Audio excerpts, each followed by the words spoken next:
Welcome back جی. Break کے بعد آپ کے ساتھ ہیں اور مجھے گفتگو کرنی ہے والد کے احترام اور مقام کے حوالے سے. معزز مہمان جو مجھے اسٹوڈیوز میں جوائن کر چکے ہیں، آپ کو تعارف کرواتا چلوں. عبداللہ حماد ہیں، نعت خواں، ان کو ویلکم کریں گے. السلام علیکم. وعلیکم السلام. خیریت سے ہیں جی آپ؟ الحمدللہ. ماشاءاللہ. ان کے ساتھ، ان کو بھی آپ جانتے ہیں، ہمارے مستقل ساتھی ہیں، بڑے پیارے ہمارے دوست ہیں. میاں عتیق الرحمان ریسرچ اسکالر ہیں، پیغام ٹیلی ویژن سے وابستہ ہیں. ان کو بھی ویلکم کریں گے. میاں صاحب السلام علیکم. وعلیکم السلام ورحمۃ اللہ. خیریت سے جی آپ؟ اللہ کا بڑا احسان، شکر ہے. ماشاءاللہ. اور ایک اور بڑی پیاری سی شخصیت ہمارے ساتھ لائن پہ موجود ہیں، پروفیسر یاسین ظفر صاحب، پرنسپل جامعہ سلفیہ فیصل آباد سے وابستہ ہیں، اور ان کو بھی ہم ویلکم کریں گے. السلام علیکم پروفیسر صاحب.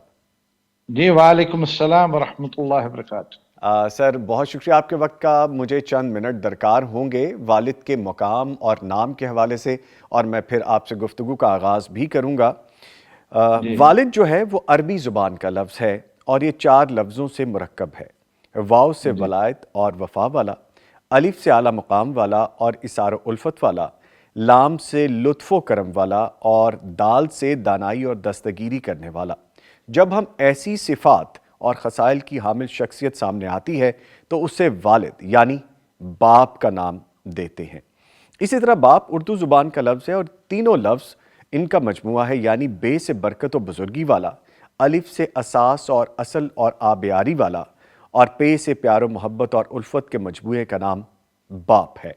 اگر باپ کی عظمت کا پاس کرتے ہوئے اس کی اطاعت، فرما برداری، خدمت اور تعظیم کر کے اس کی رضا حاصل کی جائے تو اللہ پاک کی طرف سے ہمیں دین اور دنیا کی کامیابیاں، سعادتیں اور جنت ایسی نعمتیں مل سکتی ہیں. میرے والد آج صبح سویرے 5 بجے لنڈن سے پاکستان لینڈ کیے، تو مجھے ایک بڑی مزیدار وائب ہے. 1 سال بعد ان سے ملاقات ہے، اور آج چونکہ میرا پروگرام بھی اسی پہ ہی ہے تو میں چاہ رہا ہوں کہ جلدی سے پروگرام ختم ہو اور میں اپنے والد کے گلے میں باہیں ڈال کے دوبارہ سے بیٹھوں اور ان کی خدمت کروں. 1 سال بعد کی ملاقات ہے. اینی وے یہ سب باتیں کریں گے، لیکن پہلے چلیں گے عبداللہ حماد صاحب کی جانب. عبداللہ حماد صاحب کیا سنائیں گے آپ؟ نعت رسول مقبول صلی اللہ علیہ وآلہ وسلم. پلیز سنائیے.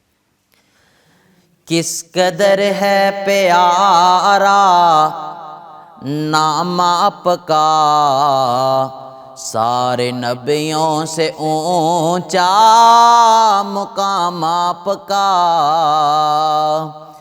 کس قدر ہے پیارا نام آپ کا، سارے نبیوں سے اونچا مقام آپ کا. آپ آئے جہاں میں اجالا ہوا، عدل و انصاف کا بول بالا ہوا. آپ آئے جہاں میں اجالا ہوا، عدل و انصاف کا بول بالا ہوا. عدل و انصاف والا نظام آپ کا، سارے نبیوں سے اونچا مقام آپ کا. کس قدر ہے پیارا نام آپ کا، سارے نبیوں سے اونچا مقام آپ کا. آپ ختم الرسل، آپ بدر الدجا، ہر مومن کی زبان پر ہے صلی اللہ. آپ ختم الرسل، آپ بدر الدجا، ہر مومن کی زبان پر ہے صلی اللہ. ہر زبان پر ہے جاری سلام آپ کا، سارے نبیوں سے اونچا مقام آپ کا، ہر زباں پر ہے جاری سلام آپ کا، سارے نبیوں سے اونچا مقام آپ کا، کس قدر ہے پیارا نام آپ کا، سارے نبیوں سے اونچا مقام آپ کا۔ ماشاءاللہ، سبحان اللہ، سبحان اللہ، جزاک جزاک اللہ، اللہ۔ اللہ تعالیٰ آپ کو جزائے خیر عطا فرمائے جی۔ چلتے ہیں پروفیسر یاسین ظفر صاحب کی جانب۔ سر، گفتگو کرنی ہے مجھے والد کے مقام کے حوالے سے، تو آپ بہترین آئیڈیل شخصیت ہیں کہ جن سے ہم جان سکیں کہ جو خاندان ہے، اس کی جو اہمیت ہے، اس میں اگر ہم براڈ سپیکٹرم میں دیکھیں، اس کو وسیع تناظر میں اگر ہم دیکھتے ہیں تو والد کے کردار کی اہمیت کیا ہے اور اسلامی تعلیمات ہمیں کیا سکھاتی ہیں؟ بسم اللہ الرحمن الرحیم۔ سب سے پہلے تو میں پیغام ٹی وی کا شکر گزار ہوں۔ دوسری بات یہ کہ دیکھیے، اسلام نے جن چیزوں کی طرف بہت اہمیت کے ساتھ توجہ دلائی ہے، جی، ان میں ایک والدین کا مقام بھی ہے۔ نبی کریم صلی اللہ علیہ وسلم فرمایا کہ شرک کے بعد سب سے بڑا گناہ یہ ہے کہ انسان اپنے والدین کی نافرمانی کرے۔ والدین کا مرتبہ حکیم میں متعدد جگہ پر اللہ رب العزت نے ان کے ساتھ حسن سلوک، ان کے ساتھ پیار، محبت، الفت کا پیغام ہمیں دیا ہے، اور یہ ہمیں تلقین کی گیا ہے کہ ہم ان کو اف تک نہ کہیں۔ باقی رہا والد کا مقام، تو یہ تو بات طے ہے کہ ہمارا اس دنیا میں وجود والد کی وجہ سے ہے۔ اللہ رب العزت نے ان کو ہمارے لیے یہ ذریعہ بنایا ہے۔ پھر والد اپنی شفقتوں محبتوں کے ساتھ ہماری پرورش کرتے ہیں، دیکھ بھال کرتے ہیں، ہماری تعلیم تربیت کا اہتمام کرتے ہیں، اور اعلیٰ سے اعلیٰ تعلیم کا اہتمام کرتے ہیں۔ تو والد بنیادی طور پر معاشرے میں ایک ایسی اکائی ہے کہ جس کے بغیر یہ معاشرہ مکمل نہیں ہوتا ہے، اور اس کے ذریعے سے آج جتنی بھی دنیا میں ہستیاں ہیں، جتنے بھی لوگ ہیں، ان کا ذریعہ والد ہی بنتے ہیں۔ پھر والد اپنی مشقت اٹھاتے ہیں، اپنی محنت کرتے ہیں، مزدوری کرتے ہیں، اور کیسے بھی حالات ہوں، لیکن بچوں کی سرپرستی کرنے میں، ان کی کفالت کرنے میں، ان کی تعلیم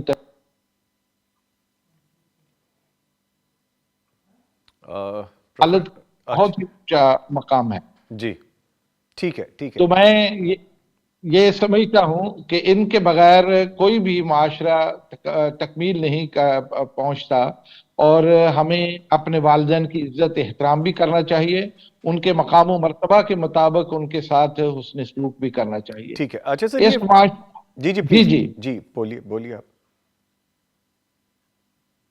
جی میں عرض یہ کر رہا تھا کہ والد جو ہے، یہ ہمارے لیے ایک بہت بڑی نعمت ہے کہ ہمارے لیے وہ ہر طرح کی سہولت فراہم کرتا ہے۔ موسم کیسا بھی ہو، وہ اپنی ایک ذمہ داری ادا کرنے میں کوئی کسر نہیں چھوڑتا۔ گرمی ہو، سردی ہو، بارش ہو، آندھی ہو، وہ کیسے بھی حالات ہوں، وہ اپنی ذمہ داری کو پوری اہتمام کے ساتھ ادا کرتا ہے، اور بچوں کو ان کی منزل تک پہنچانے میں وہ ہر ممکن جو ہے وہ کردار ادا کرتا ہے۔